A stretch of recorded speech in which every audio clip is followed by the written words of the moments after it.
লোক পিটিয়ে গ্রেফতার ইউসুফ পাঠানের শ্বশুর ও শ্যালক। রাস্তায় মারপিট প্রাক্তন ক্রিকেটার তথা তৃণমূল সাংসদের আত্মীয়দের। মুম্বাইয়ে গ্রেফতার করা হলো বহরমপুরের তৃণমূল সাংসদ ইউসুফ পাঠানের শ্বশুর ও শ্যালককে। রাস্তায় গন্ডগোলের সময় এক ব্যক্তিকে বাঁশ দিয়ে মারধর করেন তারা, এমনই অভিযোগ। বচসা থেকে হাতাহাতি, তারপর দুপক্ষের ব্যাপক সংঘর্ষ হয়।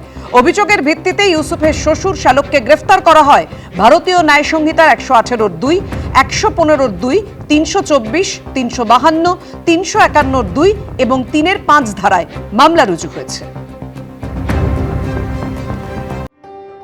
তিনি আইনের কারবারি, এবার ভোটের ময়দানে। ব্যারাকপুরে বিজেপির প্রার্থী কৌস্তব বাগচি। চড়া রোদ উপেক্ষা করেই চলছে প্রচার। শরীরকে ফিট রাখতে ভরসা স্বাস্থ্যকর খাবারে। পণ করেছেন তৃণমূল সরকারকে উৎখাত না করে মাথায় চুল রাখবেন না, সেই কৌস্তব বাগচি এবারে বিধানসভা নির্বাচনে ব্যারাকপুরের বিজেপি প্রার্থী। আমি সর্বভোগ সব খাই, আমার খাওয়া নিয়ে কোনো সমস্যা নেই। এই ব্যাপারে আমার মা কখনো কমপ্লেন করে না।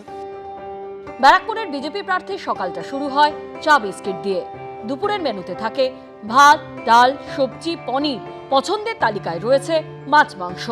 পুষ্টিবিদরা বলছেন ভাতে থাকে প্রচুর পরিমাণ কার্বোহাইড্রেট, থাকে প্রোটিন, ভিটামিন ও খনিজ।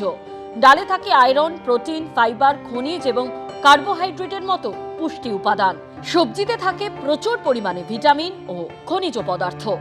মাছ, মাংসে থাকে প্রচুর পরিমাণে প্রোটিন। মাছ থেকে বাড়তি ভিটামিন এ ও ক্যালসিয়ামও পাওয়া যায়। আমি মাছ, মাংস প্রচণ্ড পছন্দ করি। মাংস তো প্রচণ্ড পছন্দ করি, তার থেকে বেশি মাছ আমার খুব প্রিয়, বিভিন্ন রকমের মাছ। হাতে আর দিন কয়েক, এই সব পুষ্টিগুণেই দিনভর ফিট ব্যারাকপুরের বিজেপি প্রার্থী। সমীরণ পাল, এবিপি আনন্দ, উত্তর 24 পরগনা।